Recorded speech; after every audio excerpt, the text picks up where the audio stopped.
নমস্কাৰ জমা কামাখ্যা মই তন্তুগুৰু শ্ৰী দিৱসাশ্ৰী মোৰ ইউটিউব চেনেল সকলক স্বাগতম জনাই আছো। ফেব্ৰুৱাৰী মাহ 1 তাৰিখৰ পৰা 29 তাৰিখ মিথুন ৰাশি হেলথ এডুকেশ্যন লাভ প্ৰেম ভাগ্য বিজনেছ কেৰিয়াৰ কৰ্মস্থান আৰু মেৰেজ লাইফ আৰু হেকত টটকা দিম কি কৰিলে ভাল যাব আলোচনা কৰিম। প্ৰথমতে আলোচনা কৰোঁ হেলথ। মিথুন ৰাশিৰ মালিক হল বুধ। বুধ বহি আছে 8 হাউচত, কাৰণ আপোনাক কৈছোঁ 8, 6 আৰু 12 আমাৰ এষ্ট্ৰলজি বা হৰস্কোপৰ চাৰ্টত ইমান ভাল প্লেচ নকয়। তো বুধ বহি আছে শনি ঘৰত বহি আছে, ভাল মিত্ৰ ঘৰত বহি আছে, কিন্তু বুধ যদি আপোনাৰ যদি 8 হাউচ বহি থাকে প্ৰথমতে পেটৰ প্ৰব্লেম ডাইজেষ্টিভ প্ৰব্লেম থাকিব পাৰে, গেছৰ প্ৰব্লেম হোৱাৰ চান্স বেছি থাকে। মেজৰ ইস্যু নহয়, গেছ ডাইজেষ্টিভ আৰু পেটৰ প্ৰব্লেম হোৱাৰ সম্ভাৱনা খুব বেছি থাকে। তো ইমান চিন্তা কৰাৰ কাৰণ নাই। সেকেন্ড আহিছোঁ আমি এডুকেশ্যন আলোচনা কৰোঁ, কাৰণ ফেব্ৰুৱাৰী মাহত খুব ইম্পৰ্টেণ্ট মান্থ, কাৰণ মেট্ৰিক হাই ছেকেণ্ডেৰী দুটাই আৰম্ভ হ'ব।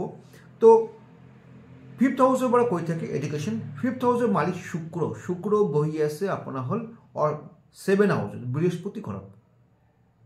ইমান বেয়া নহয়, কিন্তু 12 ফেব্ৰুৱাৰী যেতিয়া শুক্ৰ ট্ৰান্সফাৰ হ'ব আপোনাৰ 8 হাউচত যাব, মিত্ৰ ঘৰত যাব।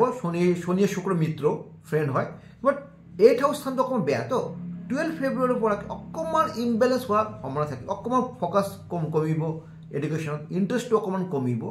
তো এইখিনি অকণমান আপোনালোকে পঢ়া শুনা কৰি অকণমান কেয়াৰফুল থাকিব আৰু ঘৰৰ পেৰেণ্টছ অকণমান কেয়াৰফুল ল'ব বাচ্চাৰ কাৰণে। তো এডুকেশ্যন জেগাটো বেয়া নহয়, ভাল। তাৰপৰা আহিছে প্ৰেম আৰু লাভ। 5th হাউচৰ মালিক হ'ল প্ৰেম ভালোবাসা, বহি আছে আপোনাৰ হ'ল 7 হাউচ, খুব ভাল। কিন্তু শুক্ৰ মংগল শুক্ৰৰ পৰা কৈ থাকে প্ৰেম লাভ। মংগল যদি কানেকশ্যন হৈ থাকে তাহলে কি হয়, এইখিনি অকণ ইমবেলেঞ্চ হৈ থাকে। 12 ফেব্ৰুৱাৰীলৈকে 12 ফেব্ৰুৱাৰীলৈকে অকণমান দুজনৰ মাজতে অকণমান মিছ আণ্ডাৰষ্টেণ্ডিং হ'ব পাৰে, অকণমান খং বাঢ়িব পাৰে, কিন্তু 12 ফেব্ৰুৱাৰীৰ পাছত দুজনে কিন্তু বণ্ডিংটো খুব ভাল হ'ব আৰু ভাল, বেয়া নহয়। কিন্তু 12 ফেব্ৰুৱাৰী অকণমান আগতে অকণমান প্ৰব্লেম থাকিব। তাৰপৰা আহিছে মেইন ইম্পৰ্টেণ্ট হ'ল আপোনাৰ যেটা আলোচনা কৰি আছিলোঁ ভাগ্যস্থান। ভাগ্য আপোনাৰ মিথুন ৰাশিৰ খুব ভাল। শনি নিজৰ ঘৰত বহি আছে, ভাগ্যপতি ভাগ্যস্থানত শনি নিজৰ ঘৰত বহি আছে। তো যিকোনো আপোনাৰ কৰ্মস্থান সে আপোনাৰ হলো বিজনেছ কৰক বা ক'ত ইনভেষ্টমেণ্ট কৰক বা আপুনি চাৰ্ভিচ কৰি আছে প্ৰমোশ্যন কাৰণে চেষ্টা কৰক, ভাল ফল পাব। কিন্তু 9 হাউচৰ বহাখন খুব ভাল। তাৰপৰা আহিছোঁ আমি কৰ্মস্থানৰ মালিক হ'ল 10 হাউচ। 10 হাউচৰ মালিক হ'ল বৃহস্পতি বহি আছে 11 হাউচ। 11 হাউচ হ'ল আয় স্থান, ইনকামের জায়গা হয়ে থাকে 11 স্থান।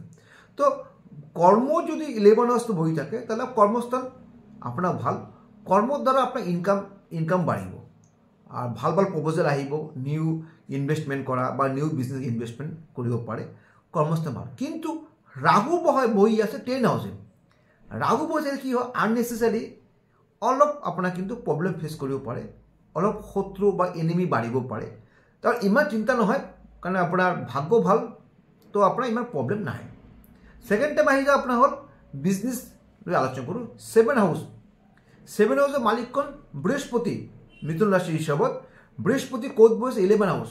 তো বিজনেছ এই মাহ ফেব্ৰুৱাৰী মাহ খুব ভাল পাব, কাৰণ ভাগ্য কৰ্ম আর বিজনেস বহি আছে খুব ভাল প্লেসত। তেনেহলে আপনার এই মাহত কিন্তু আপনার কিন্তু বিজনেস আপনার নিউ বিজনেস স্টার্ট কৰিব পাৰে বা নিউ বিজনেস কাৰণে আপনি টকা ইনভেস্ট কৰিব পাৰে, শেয়াৰ স্টকেৰ বিজনেস ইনভেস্ট কৰিব পাৰে। তো ভাল এই এভাৰেজ।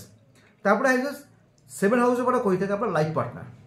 লাইফ পার্টনার ক'ত বহি আছে 11 হাউস, মানে হাজবেন্ড বা ওয়াইফ বহি আছে আয় স্থানত। তো আপনার কিন্তু এই মাহত আয় বাড়িব, যদি মানে লাইফ পাৰ্টনাৰৰ পৰা আপোনাৰ আয় বাঢ়িব, লাইফ পাৰ্টনাৰৰ পৰা ভাগ্য হৈ আপোনাৰ ইনকাম সোৰ্স বাঢ়িব, বা যে সাৰ্ভিস কৰি আছে তাৰ প্ৰমোশন হোৱাৰ সম্ভাৱনা খুব বেছি থাকিব। কিন্তু খুব ভাল। সৰু এটা টটকা দি আছোঁ, এটা পাণ এটা লং গণেশ মন্দিৰ দান দিয়ক, মাহত এটা কৰিব, ভাল ফল পাব। কিন্তু যদি মোৰ ভিডিঅ' ভাল লাগে লাইক এণ্ড শ্বেয়াৰ কৰিব পাৰে।